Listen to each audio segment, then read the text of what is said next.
Next, let me introduce Gillian SteelFisher, who's a senior research scientist in the Department of Health Policy and Management at the Harvard T.H. Chan School of Public Health. She's also the deputy director of the Harvard Opinion Research Program and has been doing domestically and internationally understanding through public response to things like the Zika virus, Ebola, H1N1 pandemic flu. So it was really getting in the minds of people around the world. She also is leading a collaboration with UNICEF on using studies of parents and caregivers to support studies of their views on vaccination to support polio eradication. Gillian, over to you. Thank you so much. It's really terrific to be with you all here this evening and to talk about this very critical issue. Thank you so much for including me on the panel and for all of the events that are happening this week and really bringing attention to this issue. As was mentioned, I do a number of things, but my sort of core, the thing that ties them all together is that I try to understand how the public feels about public health issues and about behavioral response. That might be taking a vaccine, it might be hand washing, breastfeeding, and so forth. But the kind of work I do keeps me coming back to vaccines in many contexts. One of the things that I do is I have a large collaboration with UNICEF. It's focused on polio eradication and expanding to other immunizations as well, but focused on polio. And we've done about a dozen studies in polio priority countries to help understand what parents think about the vaccine, the people who come to their door to give them the vaccine, the vaccinators, and the vaccination system as a whole, the vaccination effort. And so I thought I would sort of use this as kind of a little mini case study to jump the conversation off for our panel discussion next, and to address the questions. I'm a student and of many years, or was for a long time, and I feel like when someone asks me a question, I feel like I should answer each of those questions. But trickily, I'm going to start with number 2. Okay, so I'm going to start with a question which is, what are the risks and impacts of rumors in this context? And so I want to bring everyone to the place of polio eradication and what that looks like. And I was told that I'm allowed to have 3 slides as long as they are aha slides. So when I show you this slide, I want everyone to say with me, aha. Okay, so get ready, all right? I'm going to cue you in a minute. But really, I think this gives a visual representation of what the challenges are when we see sort of outbreaks in the context of this ongoing disease.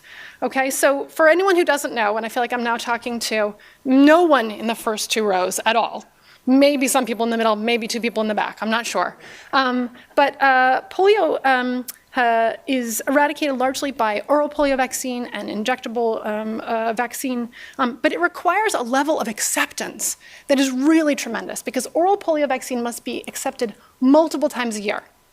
So you have to go, and there are 3 endemic countries, but particularly in Pakistan and Afghanistan, you're asking parents to take a vaccine a dozen times a year, maybe as many as 17, 24 times a year.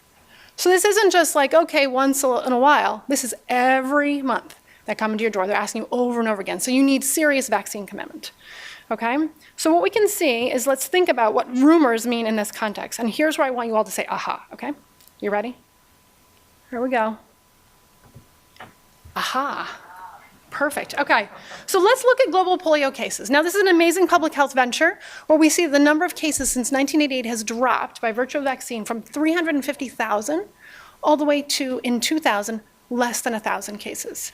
So this, if we say like, okay, the end game of a disease eradication is about like less than 1,000 cases, seems like a reasonable metric. This means that we have been in the end game of polio eradication for half the time we've been in it.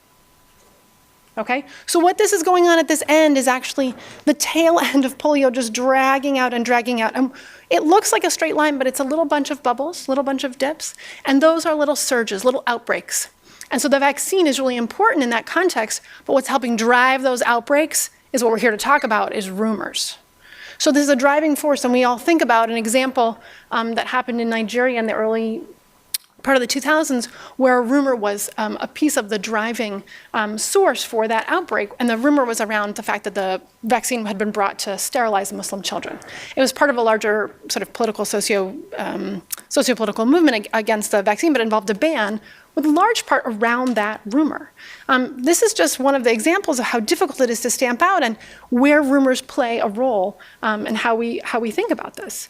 It was also, rumors also played a role in the 2013-14 outbreak in the Horn of Africa. And so given this importance, a large part of my work with UNICEF is really trying to understand the rumors in polio priority countries. And so I thought I would use a little bit of data to talk about question number 3, which is what can we actually do about this? And what I thought was interesting is I'm circling back to some of the comments that Nancy made on the domestic side, but with data from a very different context. And I want to tell you that the data here tells us that you must understand the local context. This is a community by community, area by area context. So as I mentioned, the rumor around childhood sterilization of children was a driver of the outbreak in Nigeria in the early 2000s. And for a while, people thought like this was the rumor we had to worry about. Like this is the one to watch, right? And so we did a study in Afghanistan looking and tracking rumors. And you don't have to understand a lot about data here to see something that's pretty obvious, which is we're looking at these different rumors. The rumors that we were listening to, we weren't seeding this, we were asking people what they'd heard that was negative, and they told us that it was very likely to give a child polio, was not halal, meaning it's not consistent with Muslim beliefs and traditions, can make boys unable to father children later in life, which is a sterilization rumor, same for girls, could give a child HIV/AIDS, or made with urine or blood. These were the rumors, some of the rumors that we were tracking. And what you can see without any degree in epidemiology or any other data-driven science is that some of these were really linked to being not committed to the vaccine. And it wasn't the sterilization rumors. It was these ones. It was about being very likely to give a child polio. It was about not being halal. And it was about some idea about HIV/AIDS mixed into this.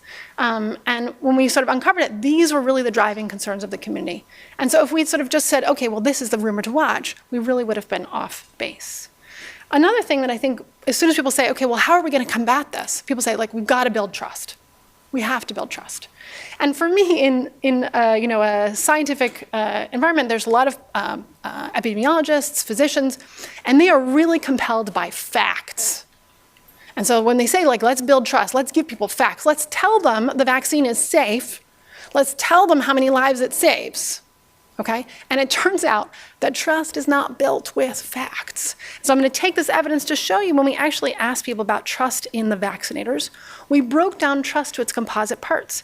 And sure, overall trust is in fact linked with lack of commitment.